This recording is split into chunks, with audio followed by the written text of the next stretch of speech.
নমস্কার।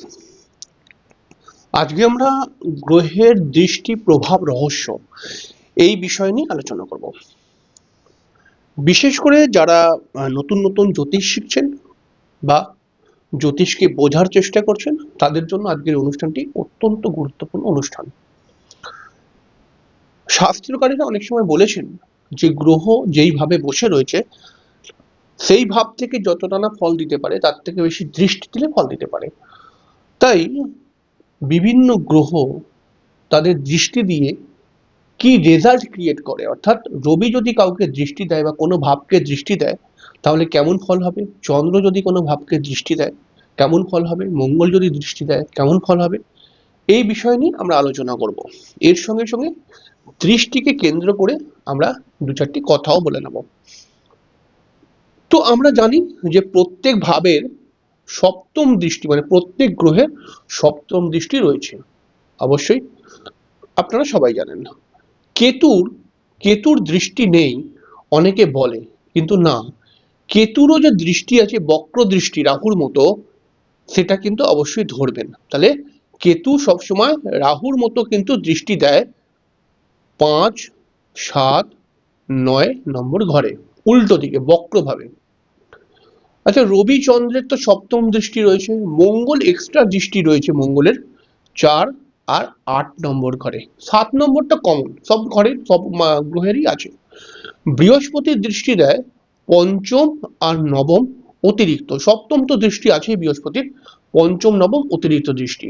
শনির দৃষ্টি রয়েছে তৃতীয় আর দশম অতিরিক্ত, সপ্তমটা সব জায়গায় কমন রয়েছে। ঠিক আছে, এবারে খেয়াল রাখতে হবে যে যখন কোনো একটি গ্রহকে বা কোনো একটি ভাবের মধ্যে রবি দৃষ্টি দিয়ে দিল তখন সেই ভাবটার ফল কেমন হয়ে যাবে।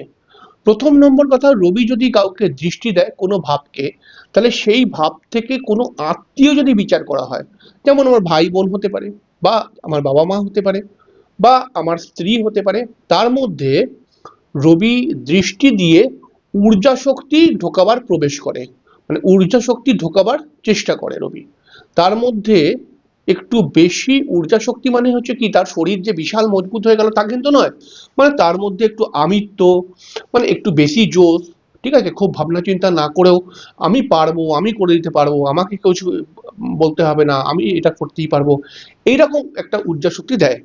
এছাড়া কি দেয়, রবি যদি কোনোভাবে দৃষ্টি দেয় সেই ভাবটিকে গরম করে তোলে, গরম। তাহলে রবি যদি আমার পঞ্চম ভাবে দৃষ্টি দেয় তাহলে আমার প্রেমিকা বা প্রেমিক গরম, মাথা গরমের লোক হবে। যদি রবি আমার তৃতীয় ঘরের মধ্যে দৃষ্টি দেয় তাহলে আমার ভাই বোনের মাথা গরম হবে। রবি তৃতীয় ঘরেতে ভালো ফল দেয়, কিন্তু ভাই বোনের মাথা গরম হবে, কিন্তু ভাই বোনের সঙ্গে আমার সম্পর্ক ভালো থাকবে, তৃতীয় ঘরে রবি ভালো যেহেতু। রবি যদি নবম ঘরে দৃষ্টি দেয় তাহলে আমার পিতার মাথা গরম ক্রিয়েট করবে। রবি যদি চতুর্থ ঘরে থাকে তাহলে আমার মায়ের মাথা গরম ক্রিয়েট করবে। এরকম একটা ব্যাপার কিন্তু মাথায় রাখতে হবে। এছাড়াও রবি ধরুন ধরুন রবি অনেক সময় দেখা যায় রবি ঝগড়া অশান্তিরও একটি গ্রহ। তাহলে রবি যদি আমার সপ্তম ঘরের মধ্যে থাকে তাহলে আমার বউয়ের সঙ্গে ঝগড়া অশান্তি করাবে। রবি যদি আমার পঞ্চম ঘরের মধ্যে থাকে তাহলে আমার প্রেমিক বা প্রেমিকার সঙ্গে ঝগড়া অশান্তি করাবে। রবি যদি চতুর্থ ঘরে থাকে তাহলে আমার মায়ের সঙ্গে ঝগড়া অশান্তি করাবে। এরকম ব্যাপারটাকে মিলিয়ে নিতে হবে। এছাড়াও রবি যদি ধরুন কারোর জন্মছকের মধ্যে দশম স্থানে রয়েছে, দশম স্থানে রবি রয়েছে 10th হাউসের মধ্যে, তাহলে রবি কি করবে, এই দশম ঘরটিকে সর্বদা অগ্নি, রবি হচ্ছে আগুন, হ্যাঁ অগ্নি, রবির অগ্নি কেমন, যেই অগ্নি ওপর দিকে উঠতে চায়, মানে আমরা যদি আগুনকে দেখি তাহলে আগুন ওপর দিকে উঠছে না, আগুনটা ওপর দিকে উঠছে, তাহলে দশম ঘরের যদি রবি থাকে তাহলে সেই মানুষ যে কর্ম কে আরো অনেক বেশি উন্নতি, কর্মের উন্নতি করার জন্য প্রচেষ্টা নেবে, কিন্তু সে করতে পারবে কি পারবে না পরের কথা, সে অনেক কিছু ভাববে। ব্যবসার ক্ষেত্রে যদি রবি থাকে তাহলে, এবং সেই মানুষ যদি ব্যবসা করে, মানে সপ্তম ঘরে রবি রয়েছে, সে মনে করে কি আমি অনেক বড় ব্যবসা করব, এরকম একটা ব্যাপার কিন্তু আপনাকে মানে মেনে নিতে হবে, মানে জেনে নিতে হবে। এবার দেখুন চন্দ্র, চন্দ্র যেই ঘরের মধ্যে দৃষ্টি দেবে, চন্দ্র কোথায়, সপ্তম দৃষ্টি রয়েছে চন্দ্র, এটা চন্দ্রের সপ্তম দৃষ্টি, তাহলে চন্দ্র যেই ঘরে দৃষ্টি দেবে ওই ঘরটাকে নিয়ে চিন্তিত হবে মানুষ, ওই ঘরটার কিভাবে ডেভেলপমেন্ট করা যাবে এটাকে নিয়ে মানুষ বারবার ভাববে, ওই ঘরটাকে নিয়ে জাতক মানসিক টেনশনে থাকবে। এবং চন্দ্রের মধ্যে একটি রয়েছে কৌশল। চন্দ্র যেই ঘরে দৃষ্টি দেবে সেই ঘরটার মানুষ হোক বা সেই ঘরটা কেন্দ্র করে আপনি হোক, কম পরিশ্রম করে বেশি লাভ পেতে চাইবেন। তাহলে মনে করা যাক চন্দ্র আমার সপ্তম ঘরে দৃষ্টি দিচ্ছে, তাহলে আমার স্ত্রী বা আমার হাজবেন্ড কম পরিশ্রমে বেশি লাভ পেতে চাইবে। আমার ধরুন তৃতীয় ঘরের মধ্যে চন্দ্র রয়েছে, তৃতীয় ঘর, তাহলে তৃতীয় ঘর থেকে আমি ভাই বোন বিচার করি, তাহলে আমার ভাই বোন কম পরিশ্রম করে বেশি লাভ পাবার আশা করবে। আমার পঞ্চম ঘরে ধরুন চন্দ্র রয়েছে, তাহলে আমার প্রেমিকা বা প্রেমিক এমন হবে যে সে কম পরিশ্রম করে বেশি লাভ কিভাবে করা যেতে পারে সেই চিন্তা করবে। এরকম ভাবে কিন্তু ব্যাপারটাকে দেখবেন। আমি একটা আইডিয়া দিয়ে দিচ্ছি, এই বিষয়টা একটা অনেক বড় বিষয়। মঙ্গল, মঙ্গলের মধ্যে রয়েছে ঝগড়া, ঝগড়া, লড়াই আর উত্তেজিত ভাব, উত্তেজিত, ঠিক আছে। এবার মঙ্গল যেই ঘরে দৃষ্টি দেবে, মঙ্গলের কোথায় কোথায় দৃষ্টি আছে, চতুর্থে আছে, সপ্তমে আছে আর অষ্টমে আছে। মঙ্গল যেই ঘরে দৃষ্টি দেবে ওই ঘরের ব্যক্তিকে নিয়ে আপনার সাথে ঝগড়া হতে পারে, ওই ঘরের বিষয় নিয়ে আপনার সাথে বারবার অশান্তি ঝামেলা লাগতে পারে, ওই ঘরকে কেন্দ্র করে আপনি বারবার উত্তেজিত হয়ে পড়তে পারেন, এরকম আর কি ব্যাপারটা দেখতে হবে। ধরুন মঙ্গল আপনার সপ্তম ঘরকে দৃষ্টি দিচ্ছে, তাহলে আপনার হাজবেন্ডের সঙ্গে বারবার ঝগড়া অশান্তি ক্রিয়েট করিয়ে দেবে। মঙ্গল মনে করা যাক আপনার চতুর্থ ঘরকে দৃষ্টি দিচ্ছে, আপনার মায়ের সাথে বারবার আপনার ঝগড়া অশান্তি ক্রিয়েট করিয়ে দেবে। মনে করা যাক মঙ্গল আপনার লগ্নেই বসে রয়েছে, লগ্ন, তাহলে লগ্নে বসে থাকলে আপনাকে বারবার উত্তেজিত করিয়ে দেবে, এরকম ব্যাপারটা দেখে নিতে হবে। বুধ, বুধ যেই ঘরকে দেখবে, বুধের সপ্তম দৃষ্টি, মানে বুধ যেখানে বসে রয়েছে সেখান থেকে সপ্তমকে দেখবে, তাহলে বুধ যেখানে যেখানে দেখবে সেই ঘরটার মধ্যে চালাকি, চালাকি, শর্টকাট, এইগুলো কিন্তু বুধ সবসময় ভাবার চেষ্টা করবে।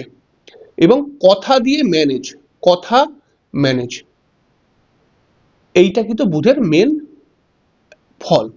মানে হচ্ছে বুধ যেই ঘরে দেখবে সেই ঘরের ব্যক্তি বা সেই ঘরের বিষয়গুলোকে নিয়ে আপনি চালাকি করবেন, আপনি সেই ঘরের বিষয়গুলো কিভাবে লাভ পাওয়া যায় তার জন্য শর্টকাট খুঁজবেন। এবং আপনার মধ্যে কথা, মানে ওই ভাবটা যেইভাবে বুধ দৃষ্টি দিচ্ছে ওই ভাবটাকে কথা দিয়ে আপনি ম্যানেজ করে দেবেন, ওই ভাবটার কাজ করতে পারেন চাই না পারেন এমন কথা বলবেন যেন মনে হবে যেন আপনি ওই ভাবের সায়েন্সদা, এরকম একটা ব্যাপার। বৃহস্পতি, বৃহস্পতির দৃষ্টি খুব গুরুত্বপূর্ণ দৃষ্টি। বৃহস্পতি পঞ্চম, সপ্তম আর নবম ঘরে দৃষ্টি দেয়, এর মধ্যে পঞ্চম নবম দৃষ্টিটা কিন্তু খুব ভালো দৃষ্টি। সবসময় বৃহস্পতির দৃষ্টি সঙ্গে সঙ্গে কাজ করে না, কিন্তু সময়ের সাথে সাথে আস্তে আস্তে করে ভালো হয়। বৃহস্পতি যেই ঘরে পঞ্চম এবং নবম দৃষ্টি দেবে সেই ঘরটা কিন্তু সময়ের সাথে সাথে উৎকর্ষিত হয়ে উঠবে। বৃহস্পতির দৃষ্টি যখন দেখব তখন বৃহস্পতি কিন্তু দৃষ্টির মধ্যে প্রধান হচ্ছে বৃদ্ধি, আরোগ্য, আরোগ্য এবং ভক্তি এবং জ্ঞান, এই চারটে জিনিস দিয়ে বৃহস্পতি মূল, মূল আরো অনেক কিছু আছে কিন্তু মূল এই চারটে জিনিস দিয়ে বৃহস্পতি বিষয়টাকে কন্ট্রোল করে। এবার মনে করা যাক বৃহস্পতি আপনার চতুর্থ ঘরের মধ্যে রয়েছে না, চতুর্থ ঘরকে দেখছে, তাহলে আপনার গৃহ আস্তে আস্তে করে বৃদ্ধি হবে, মানে আস্তে আস্তে করে বৃদ্ধি হবে। মনে করা যাক আপনার চতুর্থ ঘরের মধ্যে বৃহস্পতি দেখছে, তাহলে আপনার মায়ের শারীরিক সমস্যা থেকে আরোগ্য লাভ করিয়ে দেবে। মনে করা যাক বৃহস্পতি আপনার নবম ঘরকে দেখছে, নাইন্থ হাউসকে দেখছে, তাহলে আপনার পিতার আস্তে আস্তে করে আরোগ্য লাভ করাবে। মনে করা যাক বৃহস্পতি চতুর্থ ঘরকে দেখছে, তাহলে আপনার চতুর্থ ঘর থেকে মা, তাহলে মায়ের মধ্যে ভক্তি, শ্রদ্ধা, আধ্যাত্মিক মেন্টালিটি আসবে, ঠিক আছে। মনে করা যাক বৃহস্পতি আপনার সন্তানের ঘরকে দেখছে, তাহলে সন্তান কিন্তু জ্ঞানী হবে, সন্তান আরো এডুকেশন ক্রিয়েট করিয়ে দেবে, এরকম ফলটা কিন্তু খেয়াল রাখবেন। শুক্র, শুক্র যেই ঘরে দৃষ্টি দেয় সেই ঘরের ফল যাই হোক না কেন সেই ঘরের ফলটাকে ভালো করার চেষ্টা করে আস্তে আস্তে করে, সেই ঘরের ফলটা বেশ অনেকটাই সুন্দর করার চেষ্টা করে, এটা খেয়াল রাখবেন। শুক্র যেই ঘরে দৃষ্টি দেবে সেই ঘরের ফলটা সুন্দর করার চেষ্টা করে।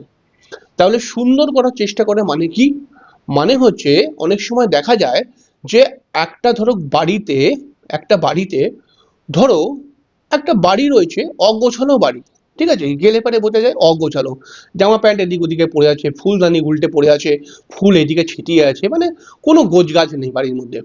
কিন্তু সেই বাড়ির মধ্যে কোনো একজন বিশেষ অতিথি আসবে, তো সেই দিনকে বাড়ির লোকেরা কি করে, বাড়িটাকে খুব গোছগাছ করাবার চেষ্টা করে, জামা প্যান্ট গুছিয়ে টুছিয়ে রাখা, ফুলদানি সব ঠিকঠাক করে রাখা, ঘর ভালো করে পরিষ্কার পরিচ্ছন্ন করে রাখা, বিশেষ কোনো অতিথি আসবে।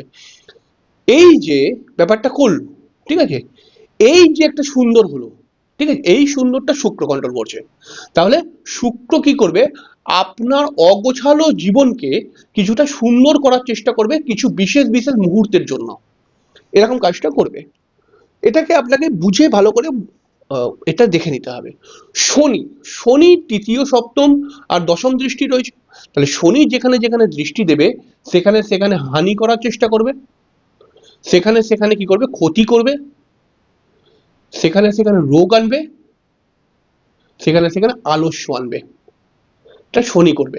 তাহলে শনি যেই ঘরে দৃষ্টি দেবে সেই ঘরটার হানি করার চেষ্টা করবে, সেই ঘরটার ফল জাতক সহজে পাবে না, সেই ঘরটাকে কেন্দ্র করে কোনো ক্ষতি করার চেষ্টা করবে, সেই ঘরটা থেকে কোনো রিলেটিভ যদি বিচার করা হয় তাহলে রোগ আসবে সেই রিলেটিভের, এবং সেই রিলেটিভের মধ্যে একটা আলস্য ব্যাপারও কিন্তু আসতে পারে।